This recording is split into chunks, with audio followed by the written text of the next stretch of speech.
Good day mga ka-idol, update tayo sa PBA.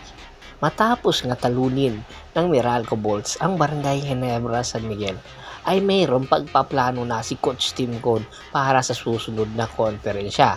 Dahil nga sa pag-anunsyo ng Japan B-League na si Ray Parks Jr. ay papasukin na ang free agent market ng Japan, ay malaki na ang tsansa na magbabalik ito sa Pilipinas. Ayon nga rin mismo kay Homer Sison, isa sa mga dahilan ay ang kanyang girlfriend na si Zainab Haraki.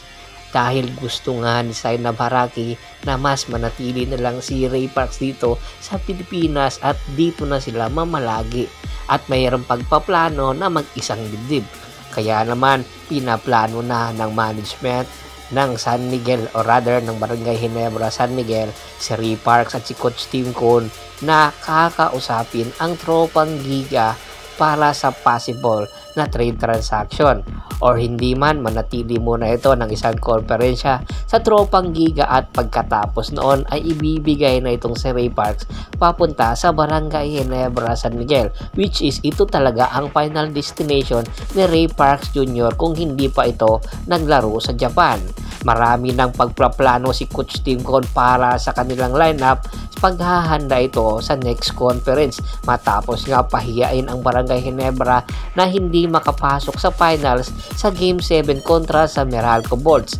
Kaya naman pinag-iisipan nga na bumuo ni Coach Tim Cone ng isang super team paghahanda sa kanilang kukunin na Grand Slam.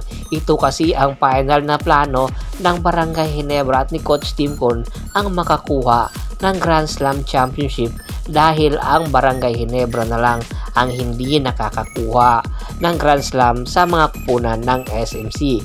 Pagdating ni Ray Parks Jr. sa Barangay Ginebra ay malaki ang kanyang papel na gagampanan dahil dalawa or two-way player ang nasabing player. Pwede maging defender at the same time pwede kunan ng puntos, lalong-lalo na ang Barangay Ginebra San Miguel ngayon ay walang mapuntahan pagdating sa puntos.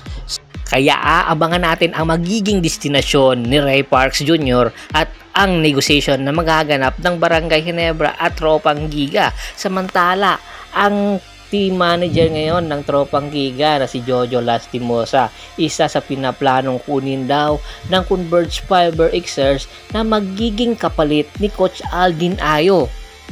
Dahil nga sa magandang naging performance ni Coach Jojo Lastimosa sa Tropang Giga ay nagka-interes ang Converge na kunin ito dahil si Coach Aldin Ayo ay ililipat pala pabalik ng Litra Knights. Kaya naman dahil sa experience na meron si Coach Jojo Lastimosa, pinaplano na ang future ng Converge Fiber Xers at ang mga possible player na kukunin nito sa paparating na PBA draft na mangyayari nga sa July. Si Coach Jojo Lastimosa ay hindi lang sa pagiging coaching magaling, isa na rin ito sa successful na player sa kanyang henerasyon na kung saan tinagurian niya itong fourth quarterman noong nasa Alaska Aces pa ito. Sa ilalim ni Coach Tim Cone ay maraming natutunan si Coach Jojo Lastimosa pagdating sa mga plays at syempre sa mga diskarte bilang head coach ng kanyang kupunan. Kaya inaasahan kung magkakasundo man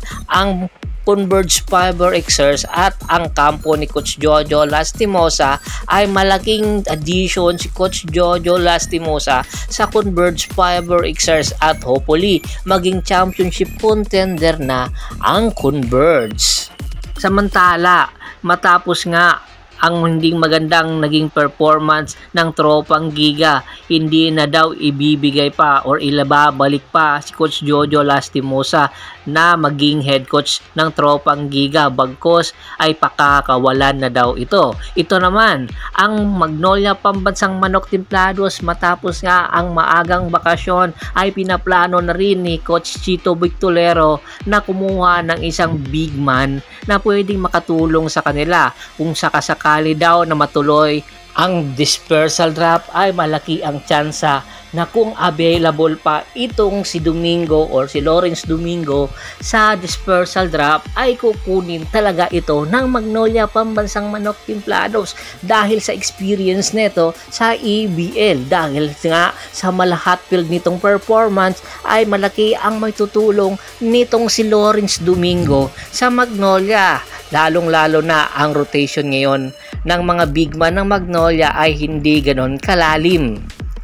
Sa height nitong 6'5" ay malaking papel ang kanyang gagampanan kung mapupunta itong si Lawrence Domingo sa Magnolia Pambansang Manok Timplados. Kaya naman inaabangan talaga ang paparating na July PBA Annual Draft kung sino-sino pang mga player ang pwedeng pumasok at sino-sino mga player ang mailalagay sa dispersal draft kung papayagan nga ang ni Commissioner Willie Marshall ang nasabing dispersal draft. Ano sa tingin nyo? Dapat ba itong ituloy? Komento na nga sa baba ng video at pag-usapan natin yan. Once again, this is Percival Monteron at your service. Don't forget to subscribe my sports channel at don't forget to click the notification bell button para nga maging updated palagi sa kwentuhan.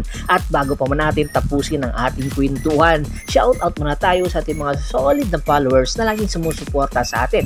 Kay Sir Anthony Lucky Alon at sa Lucky Alon family, Kagawad ka sa kinudukusin ng Hagonoy Bulacan, Adrian Dulay at sa Dulay family, Ronald Bersubidad, John David Bilapa, Yornel Belches, Ricky Lanza ng Ricky Rider TV ng Tansa Cavite, at si Mr. Michael Pangilinan ng Apalit, Pampanga. Marami pong salamat sa walang sawa nyong pagsuporta. Pakibisita rin po ng Facebook fanpage ko, pakilike, pakipollow, pakishare. Ganun din po sa YouTube channel ko at sa TikTok channel ko na Percival Monteron Sports Channel. Hanggang sa muling kwentuhan, maraming salamat po.